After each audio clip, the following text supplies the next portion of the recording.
Here is another basic problem in continuity. We are given this function x less than 0 something, x equal to 0 something, x greater than 0 something, and we have to find value of ABC if this function is continuous. What is continuous function? We know a function is continuous at some point, let's say x equal to 0, when limit x tends to 0, f of x is equal to f of 0. Right, the value of the function at 0 should be equal to limit of the function at 0. Limit x tends to 0 means if you approach this function from the left side or right side, you should get the same value. So for example, if the function is like this and this point is 0, right, a function like this, so then whatever this here, the function, okay, so the function should approach some point, right, and at the same time there should not be a hole here. The value of the function should also match this limit. If the value of the function is something here, then the function is not continuous.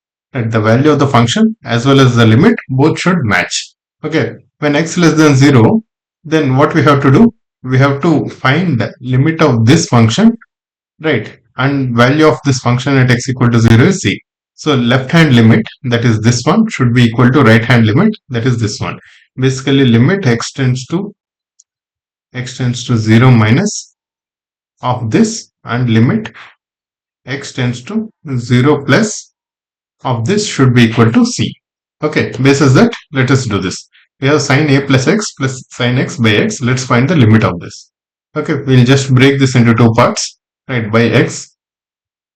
Right, now this one, this value of this limit should be equal to c. Right, similarly this one, the value of this limit also should be equal to c. That is this one, 1 plus bx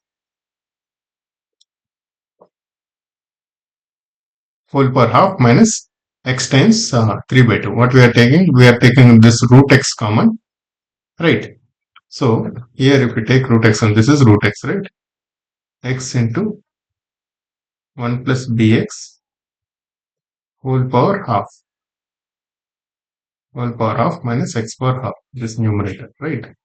What does that mean? X power half into 1 plus bx whole power half minus x power half, right? So if we take this x power half common from here, and here is anyway x power 3 by 2. So x power 3 by 2 minus x power half will be x, right? That's what we are doing, right? We have taken this x power half common here, then we'll be left with 1 plus bx whole power half minus 1 by bx, right? That is this. So both should be equal to c.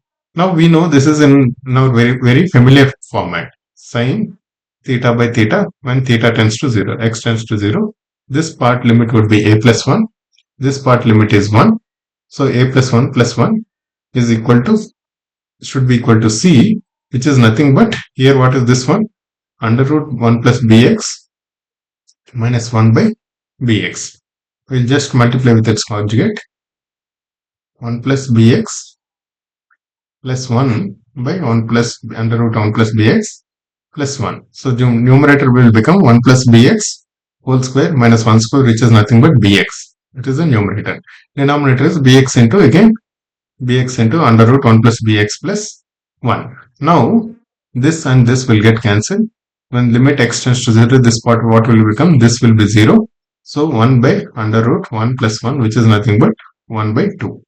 Right, this part is 1 by 2. What does that mean? C is 1 by 2. What does that mean? A plus 2 is also 1 by 2. Right.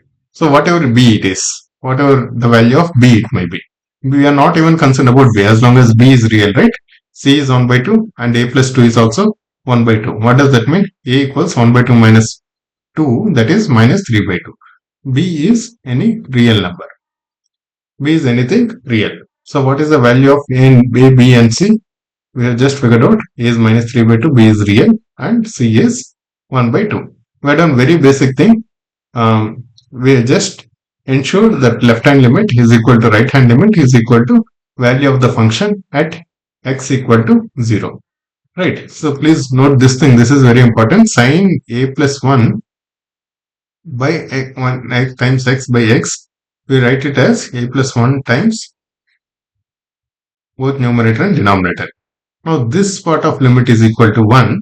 So a plus 1 into 1, that is this one. A plus 1 into 1 plus this one, right? Sine theta by theta should be equal to 0.